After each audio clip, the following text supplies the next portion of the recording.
नमस्कार भाइयों, स्वागत करता हूं आपके अपने चैनल एग्जाम वाईफाई में। भाइयों, मैं पिछले 2 दिन से आपको करा रहा हूं कोडिंग डिकोडिंग। रीजनिंग का एक पार्ट होता है जो कि बहुत महत्वपूर्ण पार्ट होता है। इसमें आज मैं आपको इसके कुछ अलग टाइप्स कराऊंगा। मैंने आपको कोई 5-6 टाइप करा दिए हैं, इसमें और बहुत सारे टाइप्स हैं, तो आज मैं कुछ टाइप्स कराऊंगा। एक एक टाइप मैं आपको जो कराने जा रहा हूँ वो बहुत ही ईजी टाइप होता है, बहुत ही हल्का सवाल होता है अगर आप समझ गए। और ये बहुत ज्यादा आता है, लेकिन बच्चे क्या कंफ्यूजन में गलत लगा देते हैं कई बार। ठीक है, तो पेशेंस रखे। इन 5 मैं करीबन 4 से 5 सवाल आपको इस टाइप के कराऊंगा, समझने की कोशिश करिए। और भाइयों एक बात और, अगर वीडियो अच्छी लगे ना तो अपने दोस्तों के साथ जरूर शेयर करिए और कमेंट्स में मुझे अपना फीडबैक और ड्रॉबैक सभी बता दीजिए जो भी आपके माइंड में है। इसने कहा है, यदि जल को भोजन कहा जाए और भोजन को वृक्ष कहा जाए, वृक्ष को आसमान कहा जाए, आसमान को कुआं कहा जाए और कुएं को तालाब कहा जाए, तो फल किस पर लगेंगे? लिख के दिखा देता हूं। इसने कहा जल को क्या कहा, इसने भोजन, जल को कहा भोजन, भोजन को क्या कहा वृक्ष, वृक्ष, वृक्ष को आसमान, आसमान ऐसे लिखते चले गए यहां तक, कोई प्रॉब्लम नहीं। जल को भोजन कहा, भोजन को वृक्ष कहा, वृक्ष को आसमान कहा। अब आसमान को क्या कहा इसने? इसने कहा आसमान को कुआं कहा, कुएं को तालाब कहा, तालाब को कुछ नहीं कहा। तो इसने कहा कि फल किस पर मिलेंगे, फल किस पर मिलेंगे। अब भाई इस सवाल में कुछ था क्या, इसके मैं ऑप्शन लिख देता हूं। ऑप्शन है इसके, एक आसमान में, चलो ए भी कर देते हैं इसको, ए आसमान, बी आपका भोजन, सी है आपका वृक्ष, फोर्थ आपका कुआं। अब इस सवाल में वैसे तो कुछ नहीं था भाइयों, तो इसने कहा कि फल कहाँ मिलेंगे। फल कहाँ मिलते हैं? वृक्ष पे मिलते हैं। अब बच्चे क्या करते हैं, बहुत से बच्चे एकदम देखो फल तो पेड़ पे लगते हैं, ये तो वैसे घुमाने के लिए दे रखा है, तो वृक्ष को आंसर कर देते हैं, लेकिन हमारा आंसर गलत है, क्योंकि इसने कहा वृक्ष को आसमान कहा जाता है। ठीक है, तो वृक्ष को आसमान कहा जाता है, तो फल कहाँ पे लगेंगे? फल वृक्ष पे लगेंगे। लेकिन अगर वृक्ष को आसमान कह दिया जाए तो कहाँ लगेंगे फल? आसमान इसका आंसर हो जाएगा।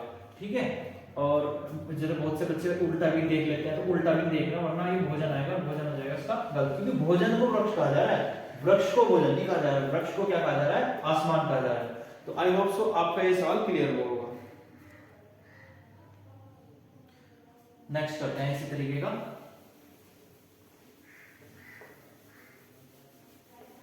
भाई वीडियो को शेयर करना ना भूलें। जिसने अब तक चैनल सब्सक्राइब नहीं करा है, चैनल को सब्सक्राइब कर लें।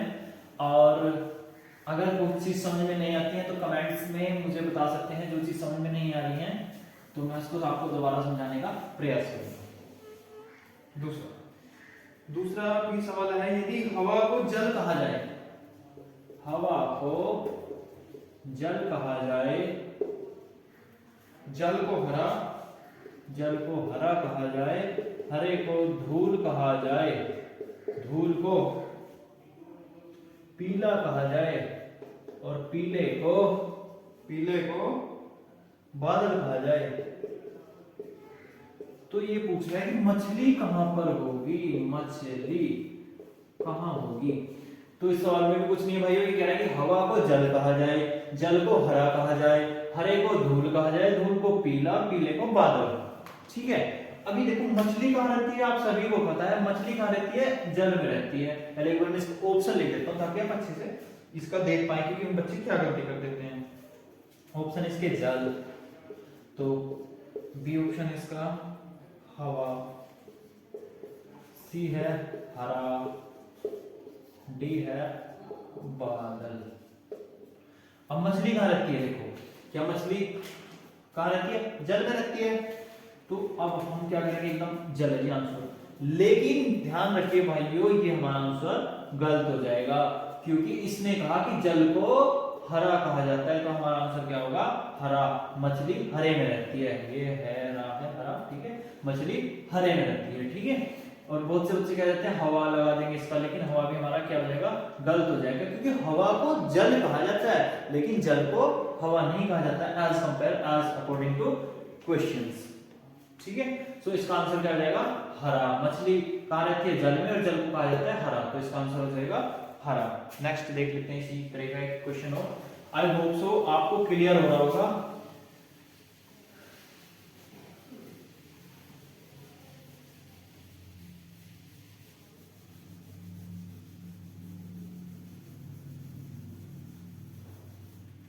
नेक्स्ट कर लेते हैं, नेक्स्ट क्वेश्चन देख लेते हैं। ये कह रहा है यदि वायु को हरा कहा जाए, वायु को हरा कहा जाए, हरे को नीला कहा जाए, नीले को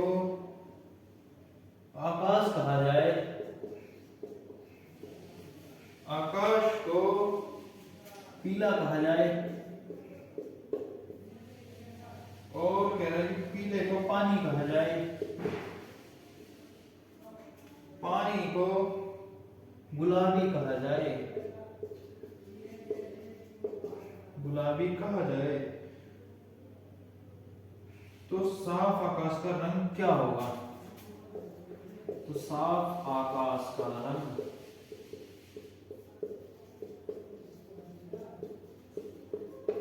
ठीक है, मैं इसके ऑप्शन लिख देता हूं। ए आकाश होगा, बी नीला होगा, सी पानी होगा, डी पीला होगा, और ई गुलाबी होगा। आई थिंक आप क्वेश्चन तो समझ गए। क्वेश्चन क्या है, इसने कहा यदि वायु को हरा कहा जाता है, हरे को नीला कहा जाता है, नीले को आकाश कहा जाता है, आकाश को पीला कहा जाता है, पीले को पानी कहा जाता है, और पानी को गुलाबी कहा जाता है, तो ये पूछ रहा है साफा जो साफ आकाश होता है, क्लियर क्लाउड, उसका कलर, उसका रंग कैसा होगा। ठीक है, तो अब इसमें आकाश का रंग सबको पता है कैसा होता है, आकाश का रंग हरा होता है, आकाश का रंग होता है नीला, ना आकाश का रंग पीला होता है ना हरा होता है, आकाश का रंग होता है नीला। तो कुछ भाई क्या करेंगे, अच्छा नीला है आंसर में, ठीक है, लेकिन ये आपका आंसर गलत हो जाएगा क्योंकि ये करा रहा है कंपैरिजन। ठीक है, एक फिर हम सोचेंगे कि अच्छा नीले को आकाश कह दिया, आकाश को पीला कह दिया, पीले को पानी कह दिया, और पानी को गुलाबी कह दिया, तो आकाश का रंग गुलाबी भी हो सकता है, लेकिन ये भी हमारा क्या हो जाएगा, गलत। ठीक है, हम यहाँ पे भी छोड़ दें इसको, तो छोड़ी, ये भी हमारा गलत। पीले पे भी नहीं है क्योंकि आकाश को पीला कहा जाए, नहीं मेरे भाई, जो चीज पूछी गई है जस्ट उससे अगली जो उससे कंपैरिजन की गई है वही हमारा आंसर होगा। नीले को, इसने कहा नीले को आकाश कहा जाता है, तो साफ आकाश का रंग नीला होता है और नीले को आकाश कहा जाता है। प्यारे बच्चों, तो बात समझ में आ गई होगी, आकाश इसका क्या हो जाएगा आंसर। ठीक है, अब मैंने इसके आपको करीबन 2 से 3 क्वेश्चन करा दिए इस टाइप के, और मुझे लग रहा है कि आप सबको ही समझ में आ गया होगा। आपको ही हम दूसरा टाइप बताता हूं मैं आपको। ठीक है,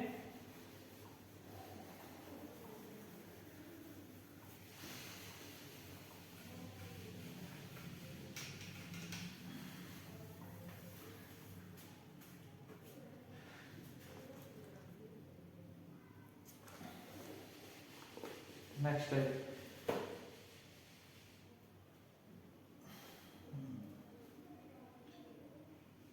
थोड़ा इसको लेके चलते हैं। ये बोल रहा है 481 को sky is blue, sky is blue, ये बोल दिया इसने 481 को। ये कह रहा है 246 का अर्थ, 246 का अर्थ क्या है, सी इज डीप। ठीक है, सी इज डीप। ये कह रहा है 698 का मतलब है सी लुक्स ब्लू। तो कह रहा है कि जो ब्लू है, ब्लू वर्ड जो है, इसकी जगह कौन सा नंबर यूज करा गया है, हमें ये बता दो। इसने कहा यदि किसी कोड में, किसी भाषा में 481 को इसका स्काई इज ब्लू लिख दिया, 246 को सी इज डीप लिख दिया, 698 को सी लुक्स ब्लू लिख दिया, तो अब ब्लू बता दो ब्लू का 481 246 698 में से कौन सा नंबर है। ठीक है, मैं इसके ऑप्शन लिख देता हूं 6 8 4 1 सी डी। ठीक है, तो अब देखो इसमें क्या करते हैं हम, इसमें सबसे पहले चीज देखो इनमें कॉमन क्या दिख रहा है आपको, इसमें 6 है 6 है, इसमें 4 है 4 है, तो हमने इसमें 4 ले लिया जी, 4 ये रहा 4 ये रहा, इसमें 4 नहीं है, तो इसमें देखो इन दोनों में ऐसी क्या चीज कॉमन है जो इसमें नहीं, क्योंकि ये दो में था ना 4, तो sky is blue, sea is deep, तो क्या दिखा आपको इज, यानी इज तो खत्म हो गया, हमें क्या फाइंड आउट करना है ब्लू। ठीक है, ब्लू ये रहा और ब्लू ये रहा, अब इन दोनों में क्या चीज कॉमन दिख रही है 8, तीन इधर नंबर दे दिए, तीन इधर वर्ड्स दे दिए, उनमें से एक एक वर्ड्स एक एक नंबर की साथ जाएगा, तो ब्लू इधर भी है इधर भी है, तो 8 इधर भी है इधर भी है, तो इसका आंसर हो जाएगा 8। आई होप सो आपको समझ आया होगा। इसका एक सवाल और कर लेते हैं ताकि आप अच्छे से समझ जाएं।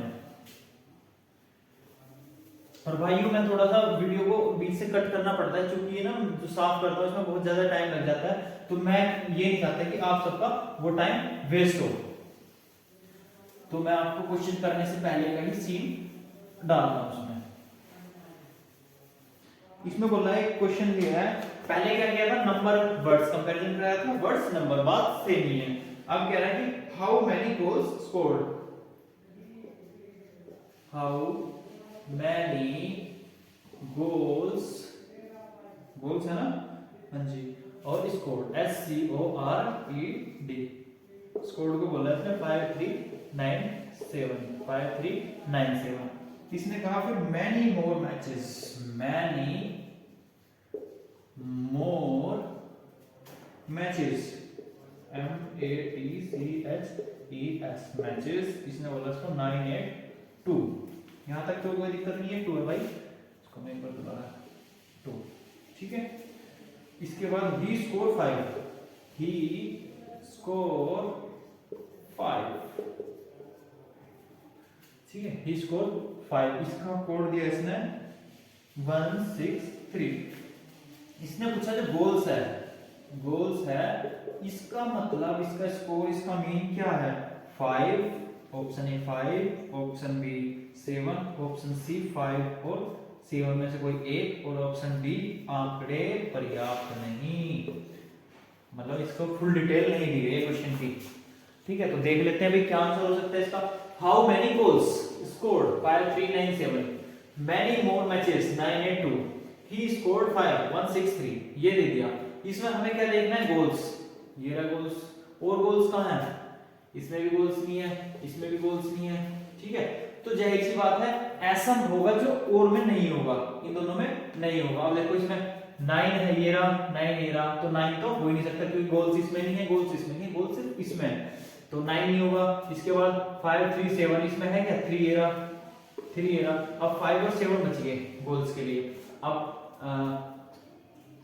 हमारे पास इसमें दे रखा 5 और 7, लेकिन हमें कंफर्म कैसे होएगा, तो इसका क्या करेंगे, पहले हम इनके, वैसे तो हम इसको 5 7, अब हमारे पास 5 और 7 बच गए। अब हमको ये तो नहीं पता कि गोल्स का 5 है या 7, तो इसमें ऑप्शन दिया हुआ है कि 5 या 7 में से कोई सा एक, तो हाँ जाहिर सी बात है कोई सा एक है, लेकिन इसने कि ये दी दिया आंकड़े पर्याप्त नहीं, तो एक बार हमको इसको सारा देख लेना चाहिए। वैसे तो अगर इसमें यहाँ ऑप्शन होता लाइक ऐसे 9 होता तो फिर हमारा तो सीधा आंसर बन गया था ऑप्शन के हिसाब से, लेकिन इसने यहाँ दिया आंकड़े पर्याप्त नहीं है, नहीं है।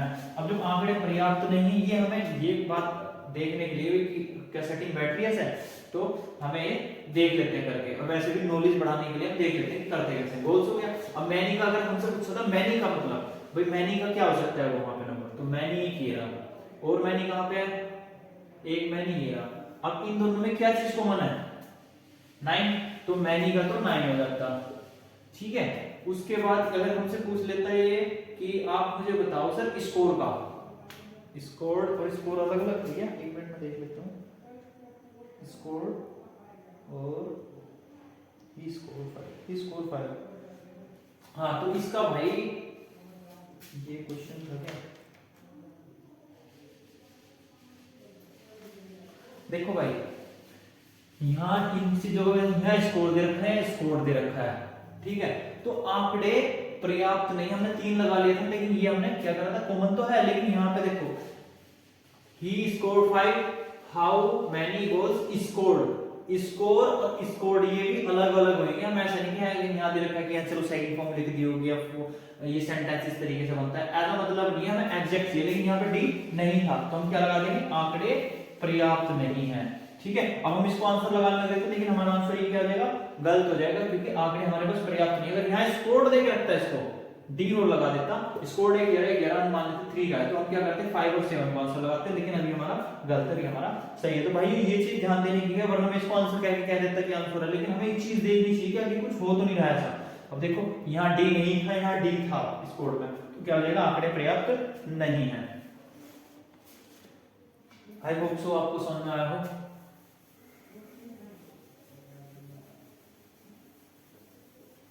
नेक्स्ट क्वेश्चन कर लेते हैं।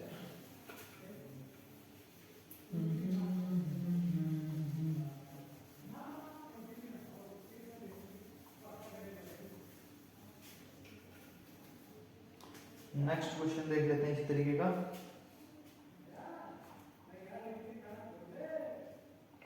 ये एक क्वेश्चन भाई मैंने आपको कल भी कराया था इस तरीके का कि मतलब नंबर मीन में रहने वाला, टॉम 48 डिक 27 DICK 27, तो हैरी को क्या लिखा जाएगा, HARRY। अब देखो भाई अगर इसमें यहाँ पे 4 अक्षर होते हैं, ठीक है, यहाँ पे 3 होते हैं, ठीक है, और फिर तो हम कुछ और सोच सकते थे, लेकिन अभी देखो ये 48 दिया हुआ है 27, तो हमें सबसे पहले ये देखना कि 48 किया क्यों है ना। फिर अगर इस हमें ये पता लगे कि 48 इसलिए किया है, और हम इसमें भी वही चीज करके देखेंगे, उसी करके 27 आता है, तो फिर वो तो हम इसमें लगाएंगे वो चीज। अगर वो चीज मान लो हमने इसमें देखा, हमने स्लाइडर्स जोड़ के 48 आया और इसमें जोड़ के 27 नहीं आया इस वाले में, तो ये चीज ये क्या हो जाएगा, गलत। फिर दूसरे तरीके से देखेंगे, ठीक है। तो अब देखो टॉम क्यों, टी की वैल्यू क्या होती है भाई, आपको बताया था कल, एबीसीडी बताई थी ना पिछली वीडियो में, 20, ओ की वैल्यू 15, एन की वैल्यू 13, एक बार जोड़ना इनको, 20 और 15 35 और 13 कितने हो गए, 48, ठीक है। अब ये तो 48 है जी, अगर ये भी ऐसे ही जुड़ के 27 आ गया, तो फिर हम इसमें ऐसे कर देंगे, सिंपल है। तो डी की वैल्यू 4 प्लस आई की वैल्यू 9 प्लस सी की वैल्यू 3 प्लस के की वैल्यू 11, तो जोड़ लो 11 3 14 और 6 20 23 और 27, यानी कि ये तो बिल्कुल एग्जैक्ट है भाई, दोनों चीजें जोड़ के ये आ रहा है। तो इसको भी हम जो ऐड करके आएगा वो इसका आंसर हो जाएगा। तो h क्या होता है, 8 होता है, a 1 होता है, r 18 होता है, फिर दोबारा आ रहा है तो 18 आ जाएगा, y है तो 25 आ जाएगा। अब इसको जोड़ लो, 80 65 75 70, 80 65 75 70, तो एक बार तो देखो 18 18 36 4 40 45 और 5 60, तो सॉरी 45 5 50 और 20 70, तो इसका आंसर आ जाएगा 70, ठीक है भाइयों। तो भाइयों सभी भाई वीडियो अच्छी लगे तो लाइक जरूर करें तथा चैनल को सब्सक्राइब कर लें, कमेंट्स करें, अपने कम से कम 5 दोस्तों के साथ तो शेयर करें वीडियो, अगर आपको अच्छी लगती है, कंटेंट अच्छा है तो। और बाकी भाइयों कल इसका लास्ट टाइम रह जाएगा कोडिंग डिकोडिंग का, फिर हम ब्लड रिलेशन या आप जो भी कमेंट्स में कहेंगे वो, या ना वरना ब्लड रिलेशन या टाइम क्लॉक कैलेंडर ये सब आपको बताया जाएगा, ठीक है भाइयों। आज के लिए इतना, धन्यवाद, जय हिंद।